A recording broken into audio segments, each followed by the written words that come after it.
What if your vintage phone could leap into the future? Imagine holding a device that marries the soul of a retro icon with the brain of modern tech. That's exactly what's happening with the BlackBerry Classic, a device once dismissed as obsolete, thanks to a $320 upgrade kit that's reigniting the flame of nostalgia. But here's where it gets controversial. This resurrection isn't just about aesthetics. It's a full system overhaul that swaps out the Classic's 2014-era hardware for Android-powered components, complete with LTE, USB-C, and a 50-megapixel camera. And this is the part most people miss. The kit doesn't just modernize the hardware. It forces us to ask, is nostalgia worth the trade-offs of outdated software? The BlackBerry Classic, once a titan of productivity with its physical QWERTY keyboard and BBM messaging, vanished from shelves in 2016. BlackBerry's shift to Android apps on its new OS failed to compete with Apple and Google's ecosystems.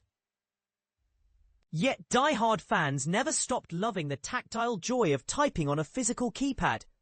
Enter Zinwa Technologies, a startup selling the Q25 Pro set, a kit that transforms the Classic into a 2025-ready device. For $320, you replace the CPU, RAM, storage, cameras, battery, and charging port. Need a donor phone?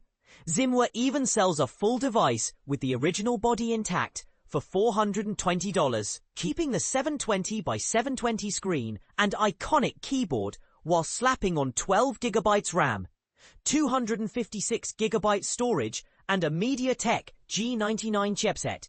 But let's pause for a moment. Eric Migicovsky, the man behind Pebble's revival, called this mod damn cool on X. He praised the soft touch back and the thrill of holding a BlackBerry again. Yet his excitement clashes with a critical detail. The Q25 Pro runs Android 13, a 3-year-old version. When users questioned the outdated OS, Migicovsky shrugged, asking, is there a noticeable difference between 13, 14, whatever we're on now? That's the hook. For casual use, maybe not. But in 2025, missing the latest security patches could leave your device vulnerable to threats it wasn't built to handle. Is the nostalgia worth the risk? This isn't an isolated phenomenon. The retro tech renaissance is booming. Unihertz Titan 2 mimics the BlackBerry Passport with a square screen and keypad, while Clicks continues selling QWERTY keyboard cases for iPhones and foldables. Even Motorola's Razr Plus and Ultra models tap into the flip phone trend.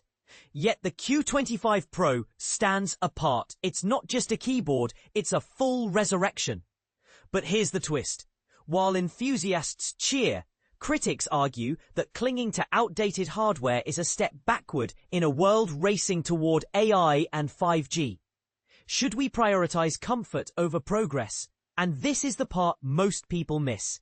The Q25 Pro isn't just a product, it's a statement. A declaration that some design philosophies, like tactile feedback and distraction-free productivity, still resonate. But as we marvel at this comeback, we must ask, is this a niche win or a warning sign of our growing disconnect from technological evolution? What do you think? Sound off in the comments. Would you trade the latest Android version for the joy of a physical keyboard? And if BlackBerry's co-CEOs saw this, would they call it a triumph or a relic? Let's hear it.